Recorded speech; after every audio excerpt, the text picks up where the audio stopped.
kita bertemu kembali untuk belajar geografi pada materi atmosfer yang kedua. Pada atmosfer yang kedua ini kita akan belajar tentang pembagian iklim di muka bumi. Untuk pembagian iklim di muka bumi ini sangat banyak sekali klasifikasinya. Ada yang berdasarkan curah hujan, ada yang berdasarkan ketinggian dan sebagainya. Tapi di sini Ibu akan menjelaskan ada 4 pembagian iklim di muka bumi. Yang pertama itu adalah berdasarkan iklim matahari, kemudian yang kedua iklim Junghun, yang ketiga iklim Köppen, dan yang terakhir nanti adalah iklim Schmidt-Ferguson. Untuk iklim-iklim yang lain itu bisa kalian pelajari sendiri. Baiklah, kita mulai dari jenis iklim yang pertama, yaitu iklim matahari.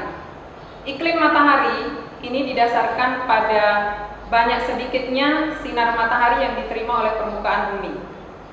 Dan karena posisi bumi kita yang miring 23,5 derajat, maka yang paling banyak mendapatkan sinar matahari adalah pada bagian yang berada di antara 23,5 derajat lintang utara sampai dengan 23,5 derajat lintang selatan.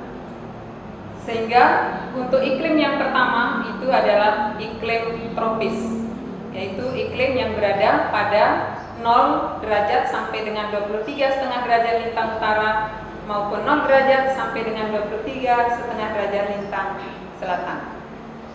Baik, yang kedua iklim subtropis, itu iklim yang berada di antara 23,5 derajat lintang utara maupun lintang selatan sampai dengan 40 derajat lintang utara maupun lintang selatan. Kemudian iklim yang berikutnya adalah iklim sedang. Iklim sedang itu antara 40 derajat sampai dengan 66,5 derajat, baik itu di lintang utara maupun di lintang selatan. Dan yang paling terakhir adalah iklim kutub atau iklim dingin yang berada di daerah lingkaran kutub, yaitu berada pada posisi atau pada letak 66,5 derajat sampai dengan 90 derajat lintang utara maupun lintang selatan, atau berada pada titik kutub, baik itu kutub utara maupun kutub selatan. Karena Indonesia, negara kita berada di letak 0 derajat lintang utara sampai dengan 11 derajat lintang selatan, maka Indonesia memiliki iklim tropis. Pembagian iklim yang kedua itu adalah pembagian iklim menurut Junghun. Junghun membagi iklim menjadi 4 bagian berdasarkan ketinggian tempat dan vegetasi.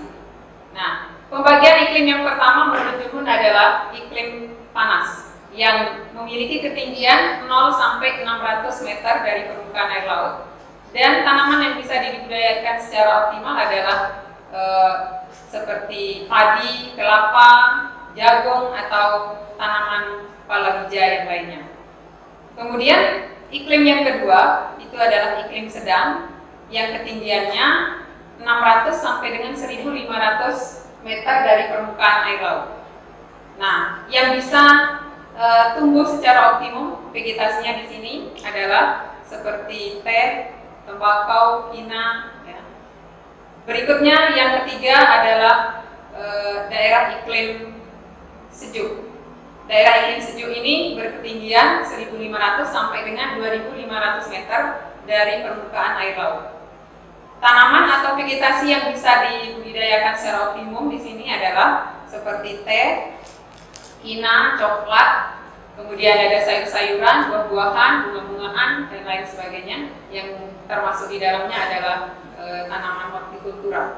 Kemudian yang paling atas atau yang paling tinggi adalah iklim dingin yang memiliki ketinggian lebih dari 2.500 meter. Pada iklim dingin ini hampir tidak ada atau tidak ada tanaman yang dapat dibudidayakan karena didominasi oleh tumbuhan lumut. Bahkan kalau di atas 4.000 meter itu sudah tidak ada lagi lumut maupun tumbuhan apapun. Nah, kalau berdasarkan iklim Junghun di Indonesia, tentu Indonesia memiliki variasi yang sangat banyak karena Indonesia memiliki topografi atau morfologi yang beraneka ragam, mulai dari dataran rendah, dataran tinggi, sampai dengan daerah pegunungan, bahkan termasuk pegunungan yang sangat tinggi seperti yang terdapat di Jaya Wijaya atau di puncak Jaya Wijaya yang merupakan salju abadi. Ya, baiklah, yang ketiga dari pembagian iklim di muka bumi berdasarkan iklim menurut Köppen. Jadi iklim menurut Köppen ini dibedakan berdasarkan atau diklasifikasikan berdasarkan temperatur dan curah hujan. Nah, Köppen membagi iklim atau klasifikasi iklim ini dibuat nama atau dibuat dalam bentuk huruf, ya, huruf besar dan huruf kecil, atau perpaduan antara huruf besar dengan huruf kecil. Baik, untuk iklim yang pertama, ya, itu adalah iklim A. Karena Köppen membagi menjadi 5 iklim, ada iklim A, B, C, D, dan E.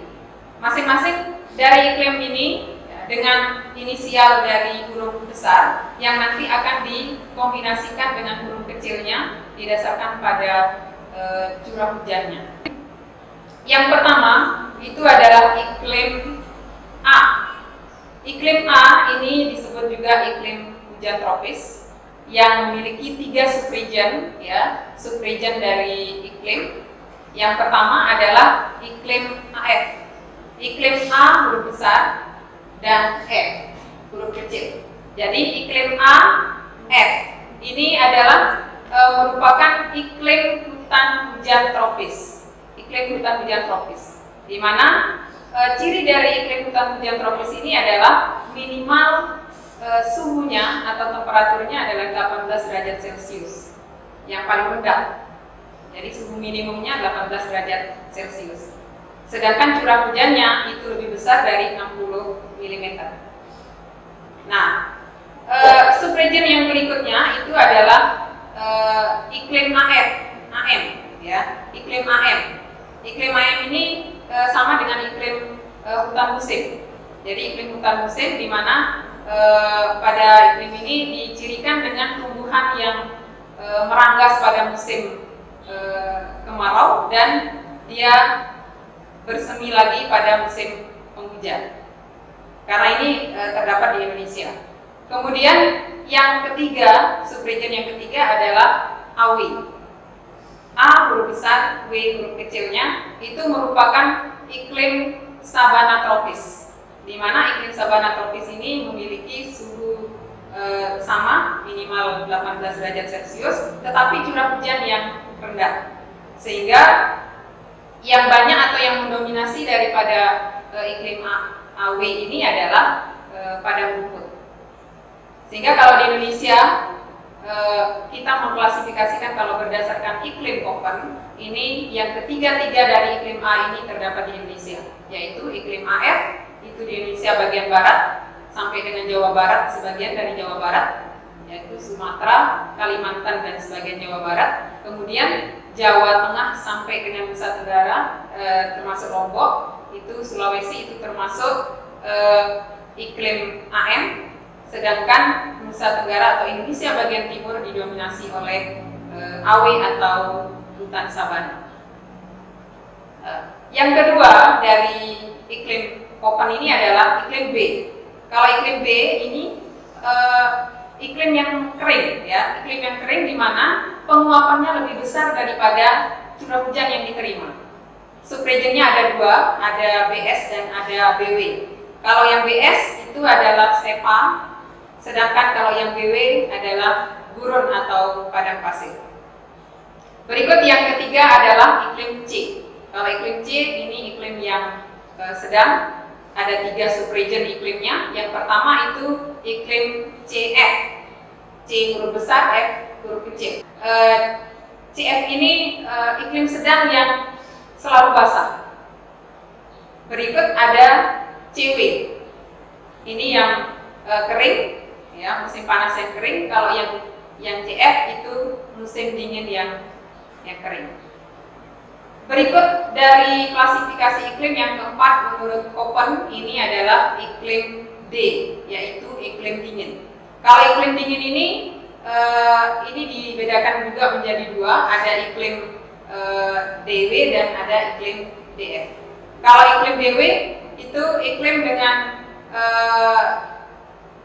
musim dingin yang kering, ya. Sedangkan kalau DF itu iklim dingin dengan tanpa ada periode keringnya. Jadi dia selalu basah gitu. Jadi kalau ada F, inisial F kecil itu cirinya dari selalu basah. Jadi dia memiliki karakteristik basah. Berikut yang terakhir dari klasifikasi iklim Köppen adalah iklim kutub atau iklim yang disebut iklim salju abadi. Di sini dibedakan menjadi dua subregion, ada I, T, E, huruf besar, T huruf kecil, ya. Kemudian ada E, F, ya. Jadi ET dan EF. Kalau yang ET itu yang tundra, sedangkan kalau yang EF itu yang salju abadi yang berada di sekitar kutub. Nah, itu tadi klasifikasi iklim menurut Köppen ada 5, A, B, C, D, dan E. Nah, tadi Ibu sudah jelaskan kalau Indonesia itu menurut Köppen itu ada 3 iklim yang terjadi di Indonesia atau yang terdapat di Indonesia, yaitu iklim AF, iklim AM, dan iklim AWI. Nah, untuk iklim Köppen ini tentu memiliki perhitungan karena didasarkan pada temperatur dan curah hujan, maka iklim Köppen juga bisa dihitung berdasarkan rata-rata curah hujan dan berdasarkan pada suhu, ya, berdasarkan pada curah hujannya dan berdasarkan pada suhunya. Nah, berdasarkan pada curah hujan ini ada bulan-bulan kering, ya, ada bulan-bulan kering dan ada bulan-bulan basah. Kalau bulan kering ini nanti akan kita ya itu yang akan memberikan dampak atau yang akan memberikan ketentuan terhadap daerah itu apakah dia termasuk iklim A, B, C, D, atau E. Nah, sekarang bisa kalian lihat di sini ada contoh soal, ya. Ini ada pencatatan dari curah hujan di suatu daerah selama 10 tahun terakhir. Selama 10 tahun terakhir. Dari pencatatan ini, maka kita bisa menghitung atau mengklasifikasikan iklim Köppen terhadap daerah itu. Apa saja yang harus kalian lakukan? Langkah-langkah yang harus dilakukan untuk menyelesaikan contoh soal ini adalah yang pertama, kalian menentukan dulu berapa rata-rata curah hujan dalam 10 tahun terakhir. Curah hujannya berapa rata-ratanya. Kemudian yang kedua, menentukan bulan keringnya ada berapa selama 10 tahun terakhir. Berapa jumlah bulan keringnya. Kemudian langkah yang ketiga, itu kalian menentukan koordinat dari rata-rata curah hujan, ya, rata-rata curah hujan pada suhu X.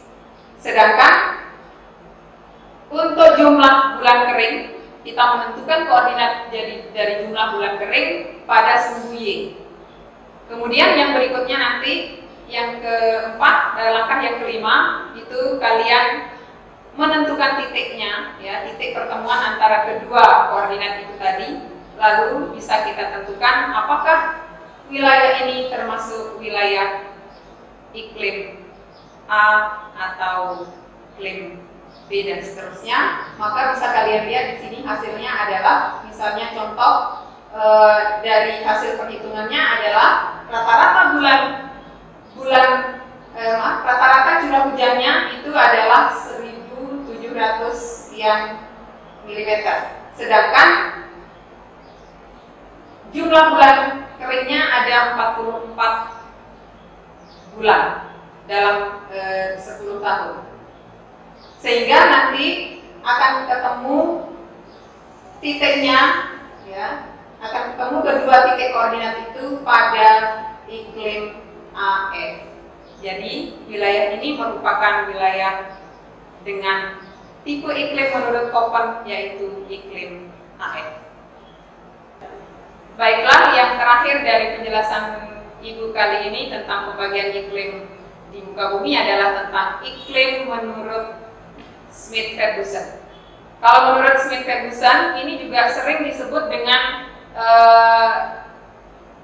Q model. Ya. Kenapa disebut Q model? Karena didasarkan pada rasio Q. Jadi iklim ini didasarkan pada rasio Q, di mana rasio Q itu adalah perbandingan antara jumlah bulan terkering dengan jumlah bulan basah. Jadi jumlah bulan kering dan jumlah bulan basah dikali 100%. Itulah yang disebut dengan rasio Q. Nah, dalam satu tahun misalnya ada 5 bulan kering, kemudian 7 bulan basah, maka rasio Q dari daerah itu adalah 5/7 kali 100%, menghasilkan sekitar 71%. Maka nanti akan kita cocokkan dengan diagram dari iklim menurut Schmidt-Ferguson, di mana mulai dari angka atau rasio Q 0 sampai dengan 14,33% itu termasuk pada iklim sangat basah.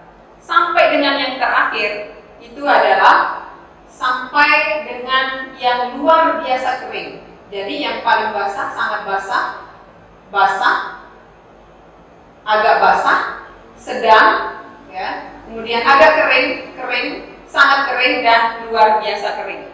Nah, ini tinggal kita cocokkan setelah kita menghitung berapa rasio Q dari suatu daerah, tentunya berdasarkan data dari curah hujan yang setiap bulan dalam beberapa tahun. Nah, ini menurut Schmidt-Ferguson kita lihat ada latihan, yaitu pada daerah A itu bulan keringnya 5, bulan basahnya 7, sedangkan di daerah B itu bulan keringnya tidak ada, bulan basahnya 12. Karena bulan keringnya tidak ada, bulan basahnya 12, jadi nilainya sama dengan 0%. Nah, 0% ini berarti dia masuk pada iklim A, yaitu iklim yang sangat basah, yang berada pada 0 sampai dengan 14,33% dari angka atau indeks rasio Q yang sudah ditentukan. Baiklah anak-anakku sekalian, sebagai penutup dari materi kita kali ini, materi atmosfer kita akan belajar tentang perubahan iklim global, atau sering juga disebut dengan climate change. Jadi kalian sudah pernah mendengar ada global warming, kemudian ada El Nino, La Nina. Nah, itu semua merupakan gejala global yang merupakan perubahan iklim yang terjadi. Kenapa disebut perubahan iklim? Itu karena tidak semestinya, karena dia tidak semestinya terjadi, maka itulah perubahannya.